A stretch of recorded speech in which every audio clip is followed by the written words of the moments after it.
From the moment Alexander the Great was born in Pella in 356 BC, his life seemed destined for greatness or destruction. The son of the powerful King Philip II of Macedon and the fiercely ambitious Olympias, Alexander grew up surrounded by war, ambition, and whispers that he was no ordinary child, but chosen by the gods. While other princes lived in comfort, he was shaped by discipline and brilliance under the guidance of Aristotle, who filled his mind with philosophy, science, and the idea that greatness was not inherited, was taken. By the age of 18, Alexander had already proven himself on the battlefield at the Battle of Chaeronea, where his fearless cavalry charge shattered enemy lines and revealed a commander far beyond his years. But his true test came suddenly, when his father was assassinated, and Alexander, just 20 years old, inherited a kingdom surrounded by enemies and rebellion. Where others might have hesitated, he moved with ruthless speed, crushing uprisings and sending a chilling message to Greece by destroying Thebes, proving that his rule would not be challenged. Yet Alexander's ambitions stretched far beyond Greece. In 334 BC, he crossed into Asia, launching a daring campaign against the vast Persian Empire ruled by Darius III, a force many believed was impossible to defeat. But at the Battle of Granicus, Alexander defied the odds, leading from the front and turning the tide with sheer audacity. And just a year later, at the Battle of Issus, he faced Darius himself and won, forcing the Persian king to flee. With each victory, Alexander was no longer just a king. He was becoming a legend, a man driven by an unshakable belief that he was destined to rule the world. His rise was not built on luck alone, but on bold decisions, relentless ambition, and a willingness to risk everything in pursuit of glory. By the time he reached the height of his power, Alexander had transformed from a young prince into one of history's most unstoppable conquerors, proving that sometimes the most dangerous weapon is not an army, but a mind that refuses to believe in limits. Long before he was Alexander the Great, his story began in 356 BC in Pella city, where power and ambition shaped every breath. He was born to Philip II, a ruthless military genius, and Olympias, a mystical queen who believed her son was destined for divinity. Myths claimed thunder shook the skies at his birth, and some whispered that Alexander was not Philip's son, but the son of Zeus himself. Whether truth or legend, these omens shaped Alexander's belief that he was chosen for greatness. Growing up, he navigated a world of political intrigue. Philip ensured Alexander received the finest education under the philosopher Aristotle, who taught him science, medicine, and the glory of Greek culture. Aristotle instilled a vision that civilization was worth spreading, but Alexander was also a man of action, driven to prove his worth. This was proven the day he tamed Bucephalus, a wild stallion no one else could control. Alexander noticed a horse feared its own shadow. By turning the beast toward the sun, he calmed it. He revealed a defining trait, the ability to see what others could not. He didn't just win a horse. He gained an unshakable belief in his own power. He saw opportunities where others saw limits. By his teens, it was clear Alexander was not being prepared to simply inherit a kingdom, he was being shaped to change the world. Every empire begins with a mind. Young Alexander possessed a fire that would one day burn across the known world.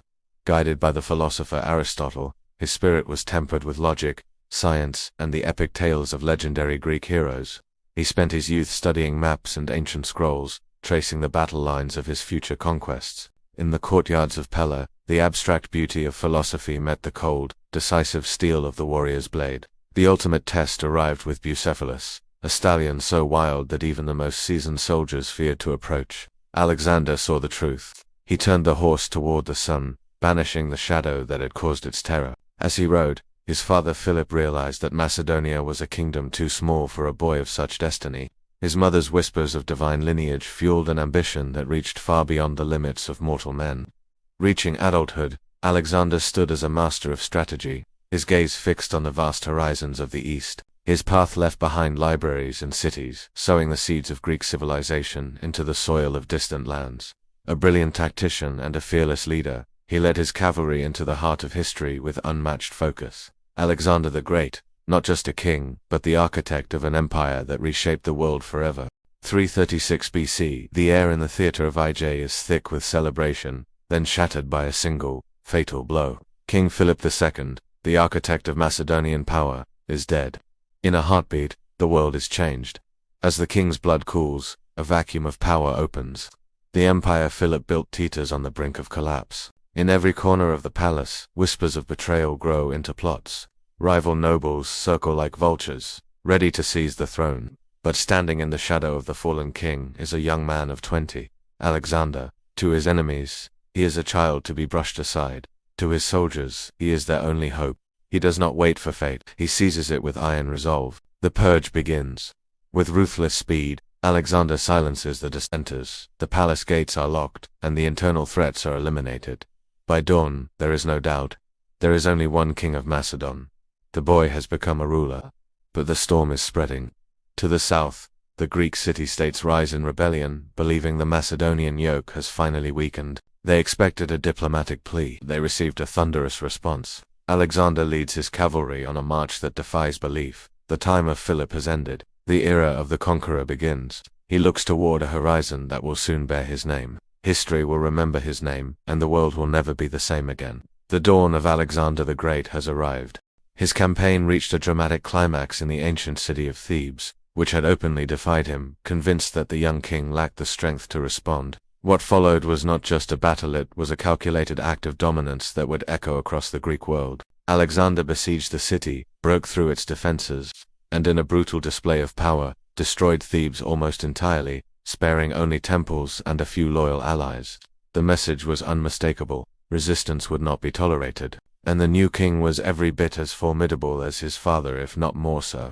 The shock of Thebes' destruction sent waves of fear throughout Greece, forcing other city-states to submit without further resistance. In a matter of months, Alexander had transformed a moment of vulnerability into one of absolute authority. He was no longer seen as an untested youth, but as a decisive and unstoppable ruler capable of crushing opposition without hesitation. This sudden rise was not built on inheritance alone, it was forged through bold action, calculated brutality, and an unyielding determination to secure his power at any cost. And as the dust settled, one thing became clear: the young king who had taken the throne amid chaos had not only survived, he had emerged stronger, more feared, and ready to turn his attention toward a far greater ambition that lay beyond Greece. The rise of Alexander the Great to the throne was not a moment of triumph, it was a moment of danger, uncertainty, and deadly urgency. In 336 BC, his father, Philip II of Macedon, was suddenly assassinated under mysterious circumstances, throwing the entire kingdom into chaos.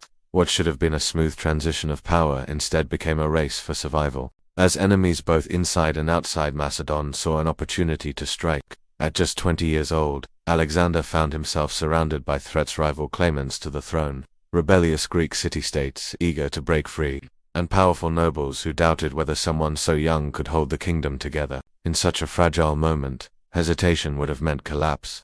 But Alexander did the opposite. He acted with ruthless speed and precision. Within days he secured his position by eliminating potential rivals and consolidating control, sending a clear and terrifying message that his rule would not be challenged. But the real test lay beyond the palace walls. Across Greece, news of Philip's death sparked rebellion, with many believing Macedonian dominance had come to an end. Determined to prove them wrong, Alexander moved swiftly south with his army, confronting unrest before it could grow into full-scale revolt. His campaign reached a dramatic climax in the ancient city of Thebes, which had openly defied him. Convinced that the young king lacked the strength to respond, what followed was not just a battle, it was a calculated act of dominance that would echo across the Greek world. Alexander besieged the city, broke through its defenses, and in a brutal display of power, destroyed Thebes almost entirely, sparing only temples and a few loyal allies. The message was unmistakable: resistance would not be tolerated, and the new king was every bit as formidable as his father, if not more so. The shock of Thebes' destruction sent waves of fear throughout Greece, forcing other city-states to submit without further resistance. In a matter of months, Alexander had transformed a moment of vulnerability into one of absolute authority. He was no longer seen as an untested youth, but as a decisive and unstoppable ruler capable of crushing opposition without hesitation. This sudden rise was not built on inheritance alone.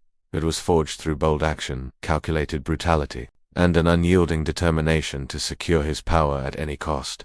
And as the dust settled, one thing became clear: the young king who had taken the throne amid chaos had not only survived, he had emerged stronger, more feared, and ready to turn his attention toward a far greater ambition that lay beyond Greece. After the sudden death of King Philip II, a dark cloud of uncertainty and tension looms over the kingdom of Macedonia. Amidst whispers of doubt, the young Alexander stands resolute, his eyes fixed on a future that must be forged in iron and blood. But in the south, the city-state of Thebes sees opportunity in the crown's transition, sparking a defiant fire of open rebellion. Macedonian banners are torn down as Theban rebels arm themselves, publicly challenging the legitimacy of their new, untested king. Thebes becomes the epicenter of a growing revolt that threatens to unravel the fragile unity of the entire Greek world. Alexander's response is lightning fast. He does not hesitate, immediately marching his elite army across the rugged, treacherous northern terrain. Leading the vanguard, the king and his companion cavalry cover vast distances with a speed that defies all military logic. Before the Thebans can even bolster their defenses, the Macedonian army arrives at their gates, far sooner than anyone expected. Standing before the walls of Thebes, Alexander proves that his shadow already stretches across the pages of history. The legend begins. His arrival was so sudden that it shocked the rebels, shattering their assumption that they had time to prepare. At first, Alexander offered Thebes a chance to surrender, but the city refused, believing it could still resist. What followed was swift, brutal, and unforgettable. Alexander ordered a full assault, and Macedonian forces stormed the city, breaking through its defenses with overwhelming force.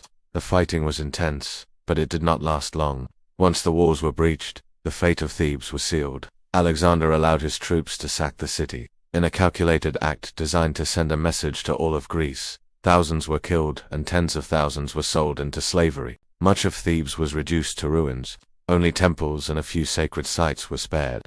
This was not an act of uncontrolled rage, it was a deliberate display of power, a warning written in blood and stone. The impact was immediate. News of Thebes' destruction spread rapidly, and fear replaced rebellion across the Greek world. Cities that had considered rising against Macedon quickly abandoned their plans and submitted to Alexander without resistance. In a single, decisive campaign, he had transformed doubt into obedience and rebellion into silence. But beyond the political consequences, something even more important had changed. Alexander had redefined himself. He was no longer seen as a young and untested ruler. He had become a figure of authority, capable of both strategic brilliance and ruthless action when necessary. The destruction of Thebes marked a turning point in his rise, proving that his rule would be enforced not by words, but by decisive and often terrifying action. And with Greece now firmly under his control, Alexander stood unchallenged, ready to direct his ambition toward a far greater goal, the conquest of an empire that lay waiting beyond the horizon.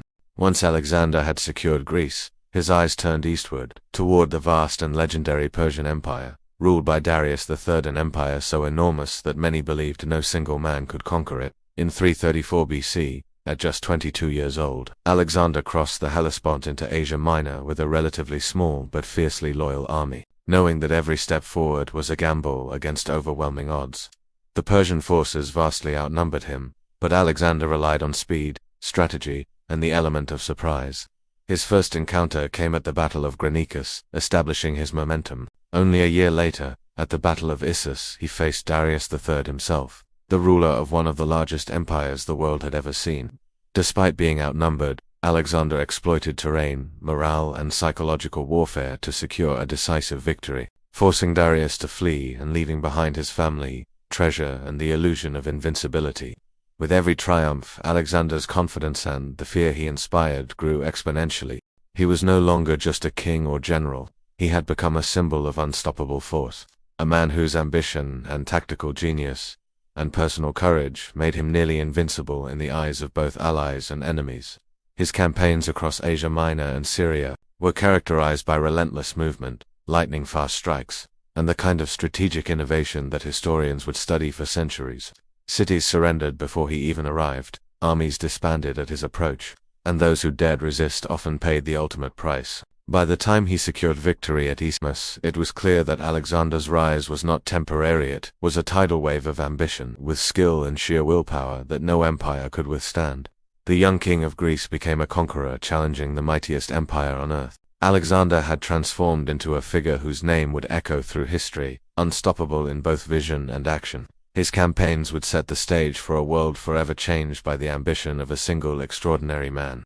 With each victory, Alexander's reputation grew from fearsome to legendary, and by the time he marched deeper into Persian territory, he had become more than a king here, was a force of nature. At the Battle of Gaugamela, facing Darius III again and an army that dwarfed his own, Alexander's brilliance and audacity turned impossible odds into a decisive triumph. He personally led the charge at the center of the battlefield, coordinating his phalanx and cavalry with such precision that the massive Persian forces crumbled under the pressure of his strategic genius. Each city he conquered, Babylon, Susa, and Persepolis, fell not just to his army, but to his unrelenting psychological dominance, leaving a trail of awe and fear that spread faster than any message could travel. Yet Alexander's victories were more than territorial, they were transformative. He fused cultures, encouraged marriages between his soldiers and local women, adopted Persian customs to unify his empire, and inspired loyalty through his courage and vision, showing the world that he was not merely a conqueror, but a leader capable of creating a new order from the chaos of war.